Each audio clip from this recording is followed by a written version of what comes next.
So the mass of a particle of dust is 0.0000000000753 kilograms. The length of the shortest wavelength of visible light, which is the color violet, is 0.604 meters. So as you can see, that's kind of long and tedious. So we're going to learn something and go over something that will help us try to avoid that type of stuff. So converting between scientific and standard notation. When you're writing a number in scientific notation, you're converting it from a decimal or standard notation. That means it's a whole number, or it could be like 0.000 something, all that type of stuff. And when numbers are written in scientific notation, there are three parts. Usually two, but depending on the question, you may have a third part.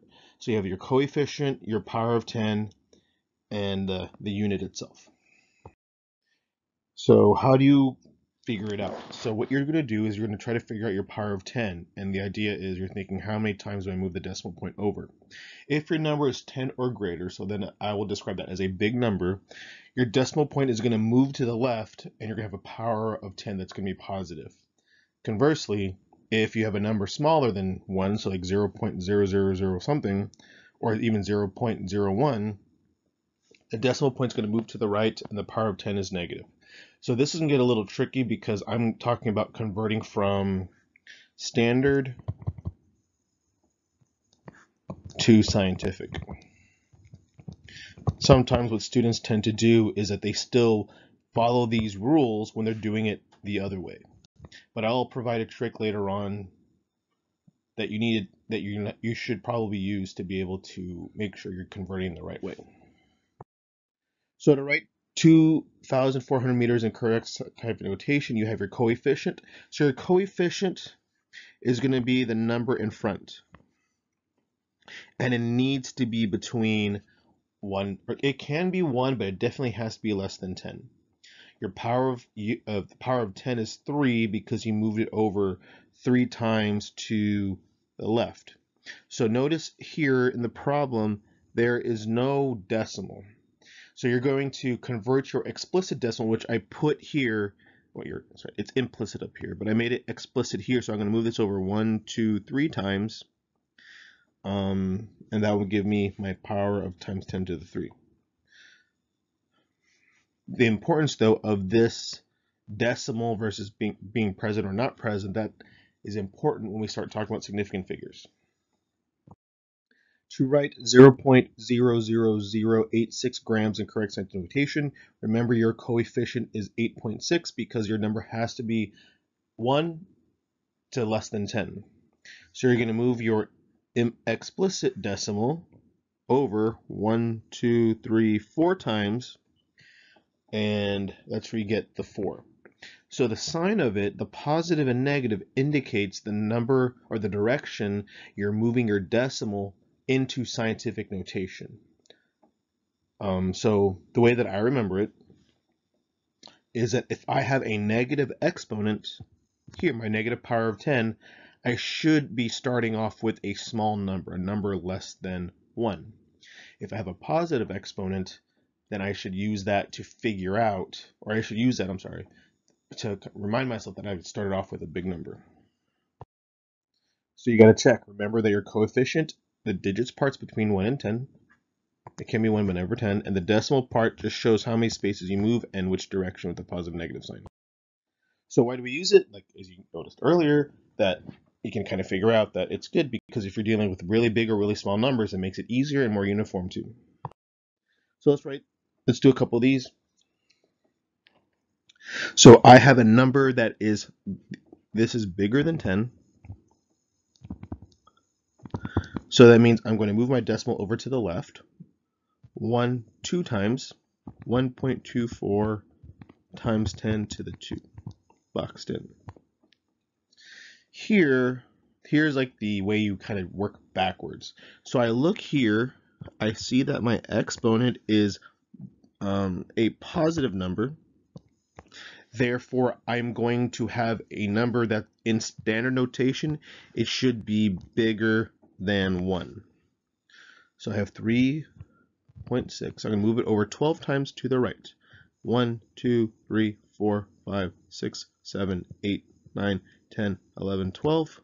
So I got 1, 2, 3, 4, 5, 6, 7, 8, 9, 10, 11. So my final answer is going to be 3, 6, and then 11 zeros. 1, 2, 3, 1, 2, 3, 1, 2, 3, 1, 2. So notice that my final answer does not have a decimal because up here, the only two number sig figs that I have is just a 3 and the 6. So you don't have to put the decimal, the zeros, all the type of stuff. You would only have to do something like that, and I'll give you an example later on. So notice that this is a number less than 1, so my exponent needs to be negative. If you see here, my exponent for my second example is negative, so my number has to be less than 1. Let me change the color of the ink for this one. So remember, my coefficient needs to be between 1 and 10. So if I'm going to look here, all these zeros, and then I have a 4, 3, and a 6, so my coefficient needs to be, my decimal needs to be right there. So 1, 2, 3, 4, 5, 6, 7, 8, 9, 10, 11. 4.36 times 10 to the negative 11. Notice how those zeros in the front disappear. So don't write them out. For this example specifically, I have a negative exponent, so my number should be less than 1. So I'm going to rewrite this down here. Sorry, I'm going to move it over 7 times to the left. 1, 2, 3, 4, 5, 6, 7. Decimal down. 0. So we got 1, 2, 3, 4, 5, 6. 0.123454642. Right? Yeah. So my answer is 0.06042.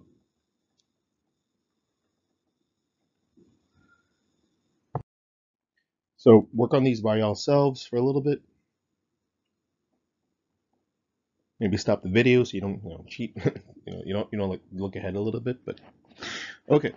So notice my number here is less than 1, so I should have a negative exponent. My number here is greater than 1, so I should have a positive exponent. So 1, 2, 3, 4. Wait, sorry. 1, 2, 3, 4, 5.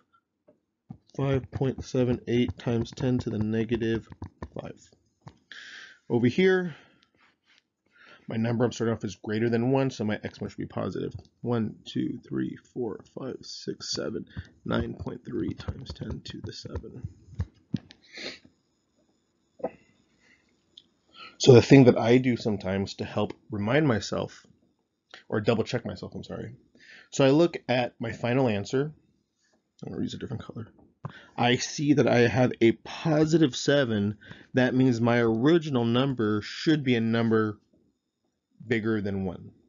Over here, I have a negative exponent, so I have to remind myself that I started off with a number that's less than 1.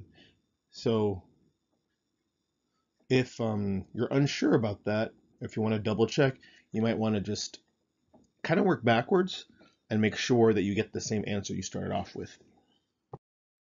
So again, I'm not going to read these because it's too much. So what I want you to do now is convert these to scientific notation.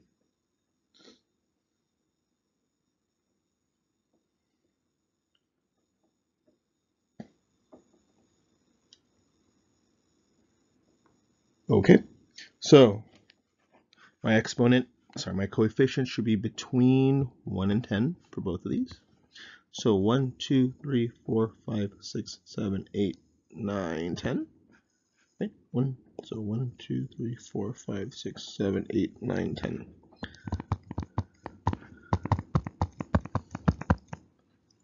Negative 10. And my unit 2. So here, I'm going to solve this the correct way, and then I'm going to show you a different number, but it's still kind of the same number, and that's going to lead into our conversation about significant figures. And this is something that kind of confuses students, so don't be frustrated, or it's okay to be frustrated, but don't be discouraged if you're confused by it as well. So 1, 2, 3, 4, 5, 6, 7. So I have 4 times 10 to the negative 7 because I have a number less than 1 for both of these. So now let's say that my number was actually 0.0000040 meters. You're going to say, like, well, it's the same thing. The thing is, when you're dealing with chemistry, the term significant figures will pop up quite a bit. So I'll let you know a little secret. Kind of jump ahead. So the zeros in the front like this, these do not count for being significant when you're counting sig figs, which you kind of did in your assignment before. So I'm going to move this over. 1, 2, 3, 4, 5, 6, 7. So 4.0 times 10 to the negative 7 meters. So same number, but between here and here, there is more detail, so to speak, with that 0 at the end. Therefore, it's the more accurate number because you're sure of that. So true or false? If it's true, we're good. If it's false, tell me where the mistake is. So I'm looking here. So I have a positive number, and I move it over, let's see, 1, 1, 2, 3. I end up with the correct number. So we're good. This is true. Here, 78,500, I converted it to 78.5 times 10 to the 3. Give you all a second to figure out if it's true, false, blah, blah, blah.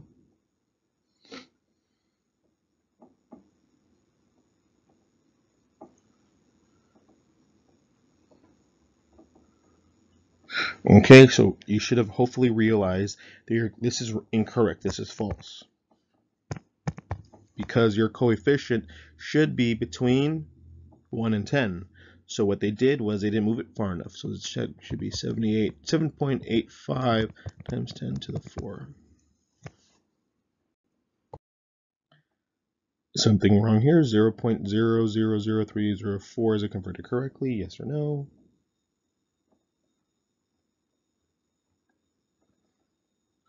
All right. So your number is less than 1, so your exponent should be negative. So this is not correct. It should be 3.04 times 10 to the negative 4. That look a little bit better. Oops. Okay, not bad. Is this converted correctly? You should guess that because of the negative exponent, this number should be less than 1. So I'm going to move it over this way 4 times. 1, 2, 3, 4. Drop my decimal. So when I drop my decimal on the outside, I should put a 0 automatically. Decimal 1, 2, 3, 6, 6, 5, blah, blah, blah. So the significant figures. So I want you guys to actually watch the video. I'm going to, well, this one, but I'm going to provide the link and watch it. And then I'm going to expect you guys to be able to correlate this link with whatever it is that we're talking about. So hopefully you watch the video. So each of the following scenarios, we're going to talk about something with accuracy and precision.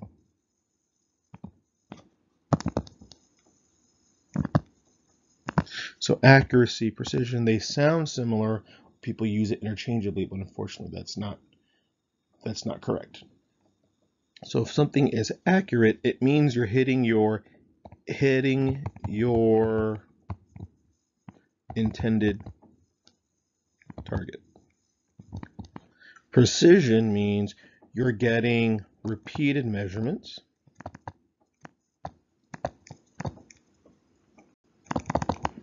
So you can be highly accurate, or highly precise, but not really accurate or precise.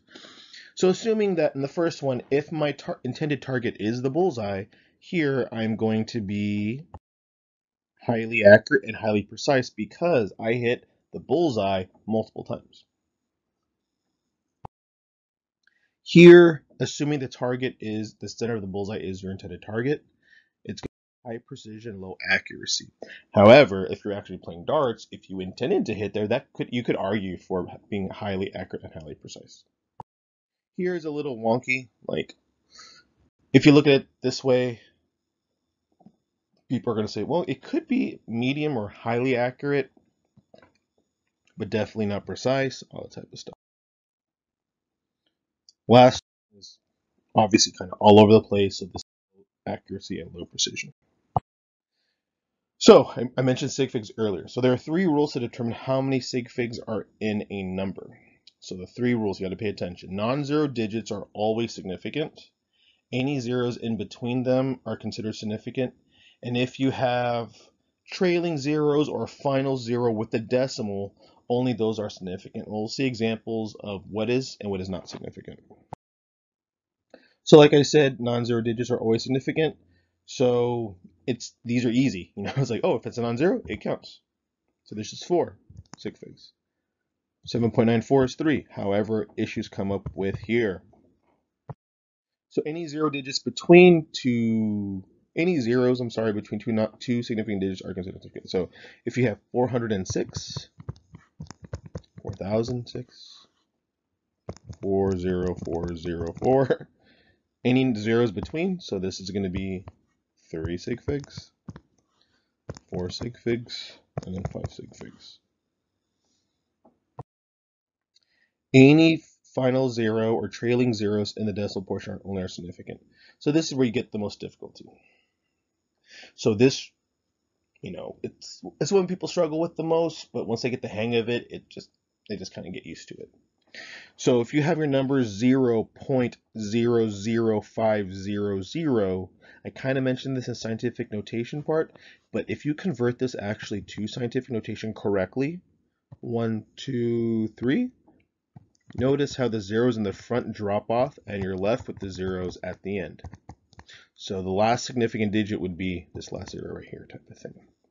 Same thing here, 1, 2, 3.040 times 10 to the negative 2. So this last zero here is significant.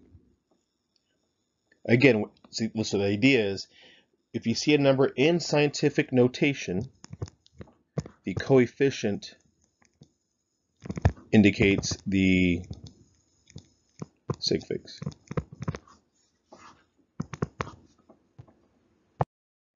So types of zeros. Again, this is where it gets issues.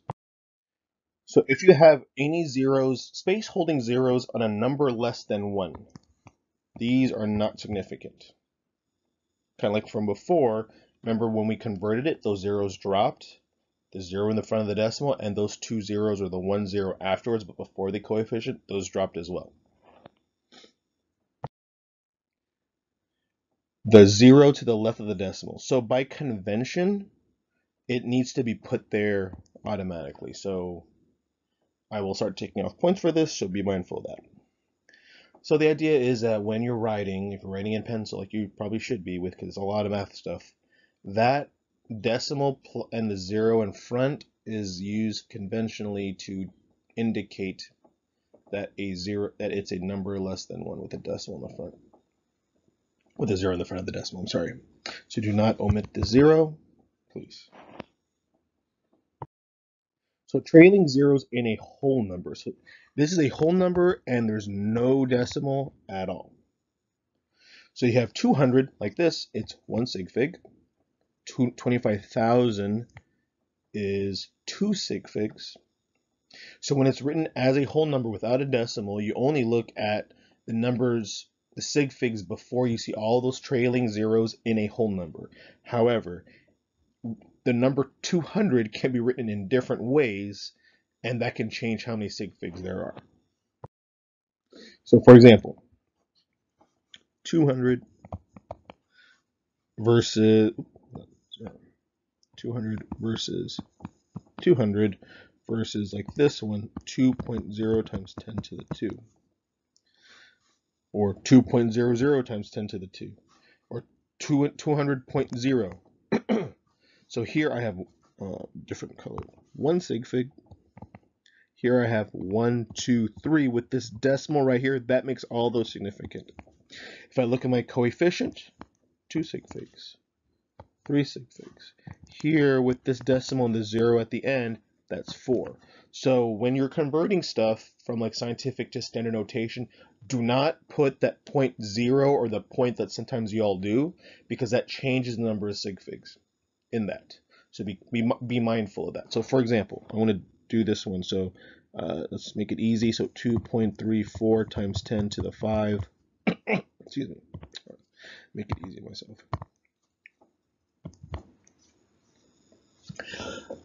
Excuse me. Positive exponent, the decimal moves to the right 4 times. So 1, 2, 3, 4. So every time I swoop, I put in a 0. So the final answer should be 2, 3, 4, 0, 0. That's it. No decimals at all, because that will change your number of sig figs, which we don't want to do. So the importance of sig figs, watch this video as well. It's very important in terms of understanding, like it says, the importance of sig figs. And if you are athletes, if you're in competition, you should see that as, you should hopefully recognize that as well. Okay, so watch this video as well. Excuse me. So don't stop the video. Stop and actually try figuring out the correct number of sig figs for the following numbers. I will go over it, but I want you to give yourselves a chance to do so.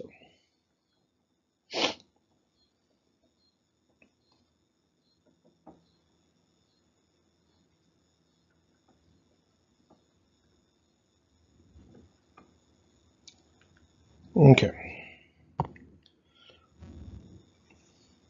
0.00056. Hopefully you told me that this is only 2 sig figs. 100.0, by adding that decimal, it makes all those numbers significant, like the way that's written out there. So 4. 56.900. Again, adding that 0, not a comma. Y'all need to be careful with y'all's commas and decimals, because some of them look can look a little similar. So that's going to be 5. Same here, 6. The zeros in front do not count. I got these non-zero digits. I also have a 0 in between, and I have a trailing 0 afterwards, after the last non-zero digit. So it's a total of 5. I have a whole number there's no decimal. I got my 5, 6, 7. I have a 0 in between, so those count. And notice how we said trailing zeros and a whole number, no decimal, do not count, so it's 4. So notice here, I kind of proving my point. 220 decimal and 220 no decimal. So this is 3 sig figs and 2. 7 sig figs. 5, 3, 4. Hopefully you got these right. You're going to be expected to do this counting as well as be able to do calculations with sig figs in mind next time. So if you have any questions, please let me know. Thanks.